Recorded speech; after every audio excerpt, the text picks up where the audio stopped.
శ్రీవారిని సంతోషపరిచే చిన్న పనులు. శ్రీ వెంకటేశ్వర స్వామి మహిమ. కలియుగంలో భక్తులు కోరికలు వెంటనే వినే దేవుడు ఎవరంటే అది శ్రీ వెంకటేశ్వర స్వామి. తిరుమలలో 7 కొండలపై నివసిస్తూ కోట్లాది భక్తులను కాపాడుతున్నాడు. కానీ చాలామందికి ఒక సందేహం ఉంటుంది. శ్రీవారిని సంతోషపరచాలంటే పెద్ద పూజలు చేయాలా, పెద్ద విరాళాలు ఇవ్వాలా అని. అసలు నిజం ఏమిటంటే శ్రీవారిని సంతోషపరచడానికి పెద్ద పెద్ద యజ్ఞాలు అవసరం లేదు. చిన్న చిన్న మంచి పనులు చేస్తే చాలు, స్వామి చాలా సంతోషిస్తాడు. మరి ఆ చిన్న పనులు ఏమిటో ఇప్పుడు తెలుసుకుందాం. మొదటిది శ్రీవారి నామస్మరణ. రోజు కనీసం 11 సార్లు అయినా ఓం నమో వెంకటేశాయ అని భక్తితో జపిస్తే మన ఇంట్లో శాంతి ఐశ్వర్యం వస్తాయి. రెండవది అన్నదానం చేయడం. శాస్త్రాలలో అన్నదానం మహాదానం అని చెప్తారు. ఒక ఆకలితో ఉన్న వ్యక్తికి అన్నం పెట్టినా అది నేరుగా శ్రీవారికి సమర్పించినట్లే. మూడవది తల్లిదండ్రులను గౌరవించడం. మన తల్లిదండ్రులను గౌరవంగా చూసుకుంటే స్వామి ఎంతో ఆనందిస్తాడు.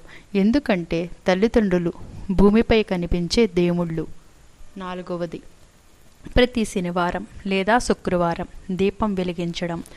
ఇంట్లో శ్రీవారి ఫోటో ముందు ఒక చిన్న దీపం వెలిగించి ప్రార్థిస్తే ఆ ఇంట్లో నెగిటివ్ ఎనర్జీ తొలగిపోతుంది. ఐదవది తిరుమల యాత్ర చేయడం. జీవితంలో ఒక్కసారి అయినా తిరుమల వెళ్ళి స్వామివారిని దర్శిస్తే మన పాపాలు తగ్గుతాయని పురాణాలు చెబుతున్నాయి. ఆరవది పేదవారికి సహాయం చేయడం. ఒక చిన్న సహాయం చేసినా అది శ్రీవారికి చేసిన సేవగా భావిస్తారు.